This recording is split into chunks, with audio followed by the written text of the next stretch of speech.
नमस्कार, मैं हूं सत्येंद्र व्यंजन। जनचौक अपडेट में आपका स्वागत है। आखिरकार डोनाल्ड ट्रंप ने चीन के राष्ट्रपति शी जिनपिंग को फोन मिलाया और दोनों के बीच में जैसा कि बताया गया है कि 1.25 से 1.5 घंटे तक की बातचीत हुई। ये कुछ अनएक्सपेक्टेड ढंग से बातचीत हुई क्योंकि इसको लेकर संशय बना हुआ था। अमेरिकी मीडिया में ये खबरें थीं कि ये बातचीत संभवतः शुक्रवार को होगी, लेकिन अचानक गुरुवार को ही भारत में जब शाम हो रही थी और अमेरिका में अभी बिल्कुल ही सुबह हुई थी, तो ये खबर मीडिया में आई कि ट्रंप और शी जिनपिंग की बातचीत हो गई है। इस एक लाइन की खबर के बाद लगभग 2-2.5 घंटे तक और कोई जानकारी मिली नहीं कि इस बातचीत का नतीजा क्या रहा या बातचीत में क्या क्या मुद्दे उठे, दोनों पक्षों ने क्या क्या बातें की। एक ही दिन पहले ट्रंप ने रूस के राष्ट्रपति व्लादिमीर पुतिन से बातचीत की थी और उस बातचीत के तुरंत बाद, अभी कुछ मिनटों के बाद ही ट्रंप, जो कि इन्होंने एक नया स्टाइल अपना बनाया है कि इन्हें जो कहना होता है ये इसका इंतजार नहीं करते कि उसका एक आधिकारिक बयान उनकी सरकार की तरफ से जारी किया जाएगा, वो तुरंत अपनी बात अपने social media platform truth social पर कहते हैं और वहीं से खबर दुनिया भर में जाती है। तो बुधवार को जब उनकी बातचीत रूस के राष्ट्रपति पुतिन से हुई थी, तो उसके कुछ ही मिनटों के भीतर उन्होंने एक सोशल मीडिया पोस्ट लिखकर ये बता दिया था कि वो बातचीत में क्या हुआ, किन मुद्दों पर बात हुई, क्या नतीजा रहा। लेकिन अगले ही दिन यानी कल, गुजरे हुए कल में जब उनकी बातचीत चीन के राष्ट्रपति के साथ में हुई, तो उसमें 2-2.5 घंटे तक कोई भी जानकारी किसी भी स्रोत से दुनिया के सामने नहीं आई, बल्कि यह जानकारी इसके पहले कि ट्रंप अपना सोशल मीडिया पोस्ट लिखते, यह जानकारी चीन की एजेंसी शिन्हुआ ने दी और जिसे तुरंत दुनिया भर के मीडिया ने पिकअप कर लिया। और उसमें ये बात शिन्हुआ ने पहले ही लाइन में इसको जोर देकर कहा कि यह बातचीत ट्रंप की पहल पे की गई, उनके पेशकश पे की गई। यह भी बताया गया कि फोन ट्रंप की तरफ से लगाया गया। और उसके बाद बाद में ट्रंप का पोस्ट आया जिसमें उन्होंने कहा कि ये बातचीत बहुत अच्छी रही, लेकिन बातचीत जो अच्छी रही उसमें हासिल क्या हुआ, ये उनके बयान में इसका कहीं कोई ज़्यादा जिक्र नहीं था। सिर्फ एक बात जो उसमें उभर करके आई कि जिनेवा में जो बातचीत अभी हुई थी, चीन और अमेरिका के बीच व्यापार वार्ता हुई थी, उसका अगला दौर फिर से हो, नया फेज हो बातचीत का, इस पर दोनों पक्ष सहमत हो गए। बाकी बातें प्लीजेंटरी होती हैं जिसमें कि ये कहा गया, उन्होंने कहा कि राष्ट्रपति शी ने मुझे और फर्स्ट लेडी यानी उनकी पत्नी को चीन आने का आमंत्रण दिया है, मैंने भी उन्हें आमंत्रण दिया है। ये सब बातें तो औपचारिक रस्म अदायगी की होती है, इसका कोई बहुत ज़्यादा मतलब नहीं होता है। असल बात यह है कि जो बातचीत हुई उसका ठोस नतीजा क्या रहा। तो ठोस नतीजा तो ये रहा कि जो व्यापार वार्ता के तुरंत बाद दोनों देशों में कड़वाहट बन गई थी और इसका जो पहला आरोप खुद ट्रंप ने लगाया था कि चीन जिन बातों पर वो सहमत हुआ उन बातों से वो मुकर रहा है, जिसका उसी भाषा में चीन ने भी जवाब दिया था। तो वो बातचीत एक बार फिर से होगी, लेकिन जो असल मुद्दे हैं जिसकी वजह से ट्रंप इतने बेताब थे कि उन्होंने शी जिनपिंग से सीधे बात करने के लिए पहले माहौल बनाया। ये खबरें मीडिया में व्हाइट हाउस के सोर्सेस से 2-3 दिन से लीक की गई कि दोनों की बातचीत होने वाली है। एक दिन पहले बुधवार को उन्होंने अपने एक सोशल मीडिया पोस्ट में कहा कि शी जिनपिंग को मैं बहुत पसंद करता हूं, लेकिन वो बहुत टफ व्यक्ति हैं, बहुत वो कठिन व्यक्ति हैं और उनसे डील करना बहुत मुश्किल है। तो ये बात उन्होंने कही, ये माहौल बनाया शायद इसलिए कि कल जब अगली बातचीत होगी तो उसका कोई नतीजा अगर ना निकले तो उसको लेकर एक नकारात्मक संदेश ना जाए। और कोई मकसद नहीं हो सकता है कि अगर आपकी अगले दिन बातचीत होनी है तो एक दिन पहले आप ऐसी बातें कहकर एक्सपेक्टेशन जो है, अपेक्षाओं को आप कम कर दें। और वो उन्होंने ठीक ही किया, क्योंकि वैसा ज़्यादा कुछ हुआ नहीं। चीन की तरफ से जो बयान आया है बाद में उनके विदेश मंत्रालय ने जो जारी किया है, उसमें बताया गया है कि डोनाल्ड ट्रंप ने वन चाइना पॉलिसी के लिए कमिटमेंट को दोहराया। वन चाइना पॉलिसी यानी अमेरिका ताइवान को चीन का हिस्सा मानता है। शी जिनपिंग ने उनसे ये कहा कि ताइवान हमारी रेड लाइन है और आप अमेरिका ताइवान के जो अलगाववादी हैं उनको बढ़ावा देने के लिए उनको भड़काने वाले काम बंद करें। ऐसी खबरें अभी आ रही हैं कि अमेरिका नए हथियार ताइवान को देने वाला है। इसके अलावा भी जो अमेरिकी अधिकारियों के कुछ बयान वगैरह आए हैं, उन बातों को लेकर यह बात हुई। दूसरी जो सहमति बनी वो ये थी कि अभी डोनाल्ड ट्रंप ने विदेशी छात्रों के खिलाफ अपने देश में एक मुहिम चला रखी है। अलग अलग देशों के छात्रों को वहाँ से निकाला जा रहा है, उनके आने पर रोक लगाई जा रही है।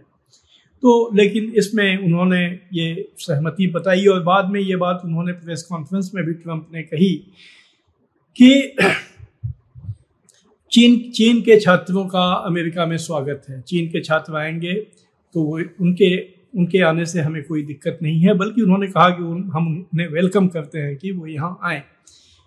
अब ये बात व्यवहार में क्या रूप लेगी कहना बहुत मुश्किल है। ज़्यादा संभावना जब ये जो अभियान है चीन के छात्रों के खिलाफ तो है ही, लेकिन दुनिया के तमाम देशों के छात्रों के खिलाफ है, तो इसका कोई बहुत व्यवहारिक नतीजा होगा ये चीज़ ये मालूम नहीं है।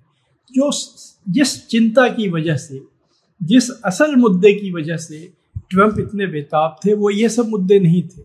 वो मुद्दा था जो रेयर अर्थ मिनरल्स होते हैं, जो खनिज पदार्थ है, उस रेयर अर्थ के खनिज पदार्थों का निर्यात चीन ने रोक दिया। ये जो व्यापार युद्ध जब से चला है, क्योंकि अमेरिका ने चीन को के लिए जो चीज़ें बहुत मायने रखती हैं, हाई क्वालिटी के चिप, जो एडवांस्ड चिप हैं, सेमीकंडक्टर हैं, ये सब चीज़ें तो 2018 से ही चीज़ें चल रही हैं कि एक के बाद एक प्रतिबंध लगाते चला गया है अमेरिका। और अभी ट्रंप के काल में भी ये बहुत ज़्यादा ये तेज़ी के साथ में ऐसे कदम उठाए गए हैं। तो उसके जवाब में चीन ने भी बहुत से कदम उठाए हैं। उसमें एक कदम ये है कि रेयर अर्थ, ये आज की चाहे आपको मोबाइल फ़ोन बनाना हो, सेमीकंडक्टर बनाना हो, रेफ्रिजरेटर बनाने हो, कोई भी चीज़ जिसमें आधुनिक इलेक्ट्रॉनिक्स का इस्तेमाल होता है, सोलर पैनल बनाना हो, इलेक्ट्रिक व्हीकल्स बनाना हो, तो वो इस खनिज के प्रोसेस को, उसका जो प्रोसेसिंग करके उसको जो अलग अलग उत्पादों के लिए उनकी ज़रूरत के हिसाब से उस खनिज का जो उत्पादन होता है, उसके बिना इन चीज़ों को बनाया नहीं जा सकता है। और चूँकि चीन को प्रतिबंध लगाए हुए 2 महीने होने को आ रहे हैं, तो अब इसका असर सप्लाई चेन पे दिखने लगा है। भारत भी इससे प्रभावित हुआ है और दुनिया भर में इसका असर यह दिख रहा है कि दुनिया भर की जो हाई टेक, हाई क्वालिटी आज की मॉडर्न इंडस्ट्री है, उसमें काम पर उसका फर्क पड़ने लगा है। और आने वाले दिनों में तो कहा जा रहा है कि कामकाज का बहुत बड़ा हिस्सा ठप हो जाएगा। तो ट्रंप की ये कोशिश थी कि चीन अपने इस जो एक्सपोर्ट पर रोक लगाई है उसको वो ढील दे दे या इसको वापस ले ले। इसमें क्या समझौता हुआ ये मालूम नहीं है, क्योंकि दोनों पक्षों के बयान में ये बात नहीं कही गई है। यह बात जरूर कही गई है कि दोनों अपने बीच के जो दिक्कतें हैं उनको दूर करने की कोशिश करेंगे। इसका अर्थ मीडिया के एक हिस्से, इंटरनेशनल मीडिया के एक हिस्से ने यह निकाला है कि चीन संभवतः राजी हो गया है इन खनिज पदार्थों की एक्सपोर्ट को कम से कम अमेरिका के लिए उसमें छूट देने के लिए।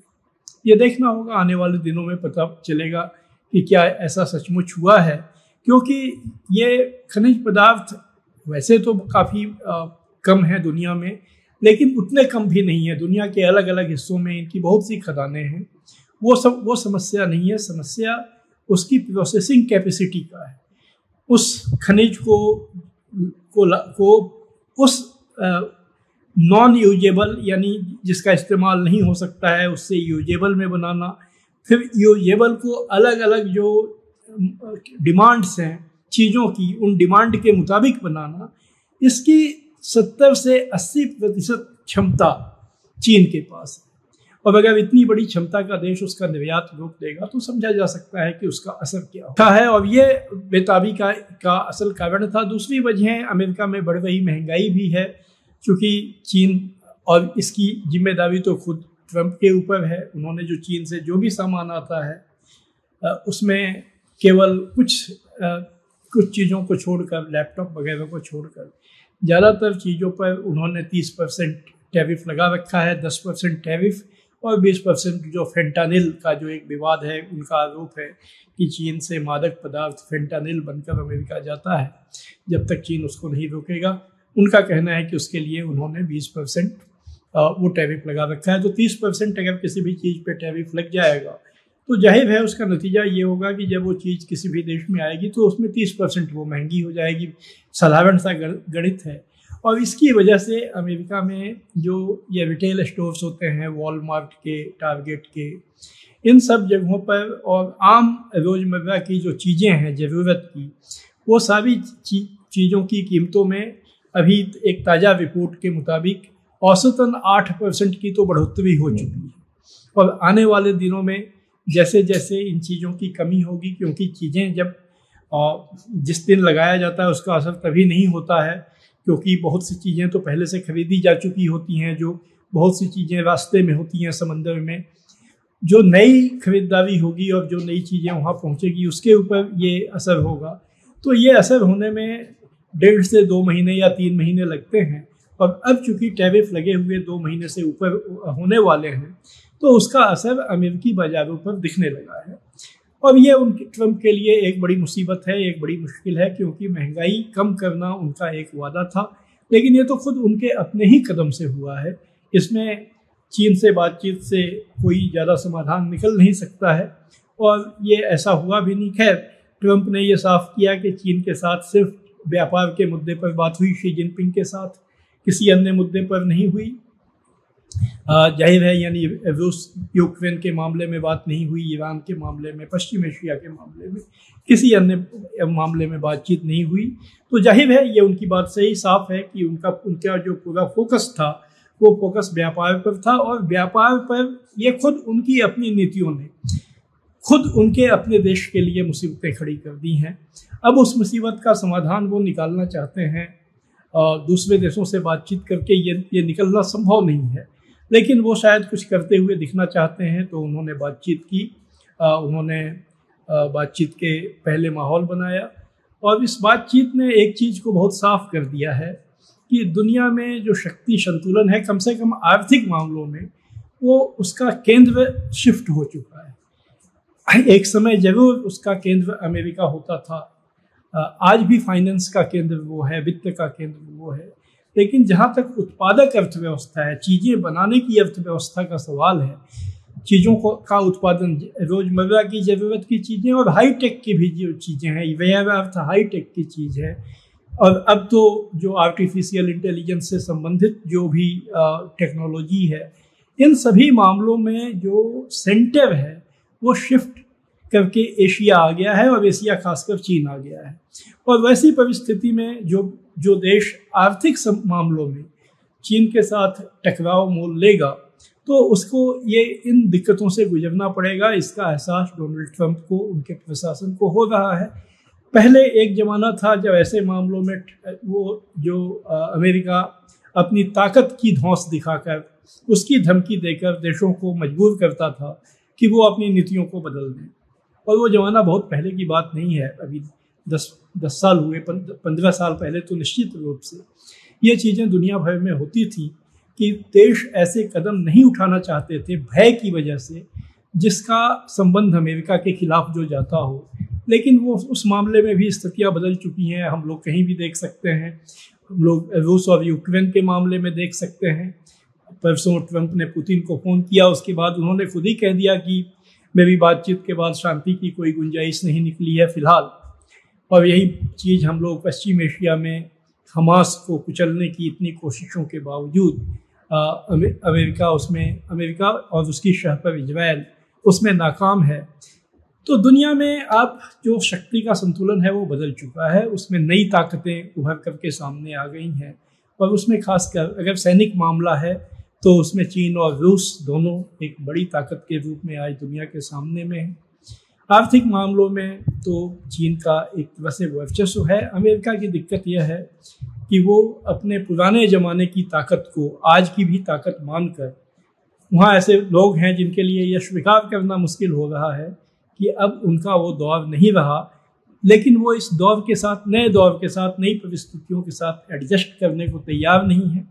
उनकी मानसिकता ऐसी नहीं है और वो मानसिकता उनके लिए समस्याएं खड़ी कर रही है, जिसका नतीजा है कि पहले ट्रेड वॉर शुरू करना, फिर उसको एक बहुत ही ऊंचाई तक ले जाना, और उसके बाद फिर जब उसका असर अपने ऊपर खराब दिखने लगे तो पलकें झपकाना या उसको ख़त्म करने की कोशिश में जो दुश्मन जिसको समझ के जिसके खिलाफ वो सारे कदम उठाए गए, उससे ही बातचीत करने के लिए बेताब हो जाना, जो इस मामले में जाहिर हुआ है। और इसीलिए खुद अमेरिकी अखबार वॉल स्ट्रीट जर्नल ने ट्रंप की नीतियों को, हालांकि ये बात उन्होंने सिर्फ ट्रंप के लिए उसने कही है, वैसे ये बात पूरे अमेरिका के, चाहे वो कोई भी सरकार हो, उस पर लागू होती है, लेकिन उसने ट्रंप के लिए एक शब्द का इजाद किया है। वो शब्द है taco, TACO। Trump always chicken out अंग्रेजी का मुहावरा है, जिसका मतलब होता है कि भयाक्रांत हो जाना या उससे नर्वस हो जाना। तो जो ट्रंप हमेशा ही कदम तो बहुत ऊंचे, बहुत बड़े उठाते हैं, लेकिन उसके बाद नर्वस हो जाते हैं जब उसके नतीजे आते हैं। यह बात खुद अमेरिकी अखबार ने कही है और ट्रंप की पॉलिसीज को उसके बाद से टैको पॉलिसी के रूप में जाना जाने लगा है। तो आज बस इतना ही, हम फिर हाजिर होंगे आपके पास नए अपडेट लेकर। आज आप सबको मेरा नमस्कार।